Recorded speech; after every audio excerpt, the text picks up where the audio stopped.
আমাদের উপর জুলুম করা হয়েছে, এটাকে আমরা সহ্য করে নিলাম।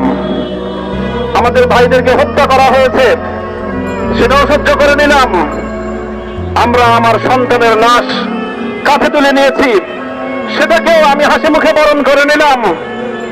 আমাদেরকে অপমান এবং লাঞ্ছনার সব ধরনের ষড়যন্ত্রের সম্মুখীন হতে হয়েছে, সেটাও আমরা হাসি মুখে বরণ করে নিয়েছি। কিন্তু আল্লাহর জমিনে আল্লাহ এবং তার রাসূলের কোন সম্মান এক মুহূর্তের জন্য আমরা বরদাস্ত করে নেব না। আমরা আমাদের সর্বোচ্চ ত্যাগ এবং কোরবানি স্বীকার করতে প্রস্তুত রয়েছি, জীবন দিতে প্রস্তুত রয়েছি। আল্লাহর জমিনে আল্লাহ দিনের ঝান্ডা সমুন্নত করেই আমাদের যাত্রা থামবে ইনশাআল্লাহ। হয়তো শাহাদাত, নয়তো খেলাফত ইনশাআল্লাহ।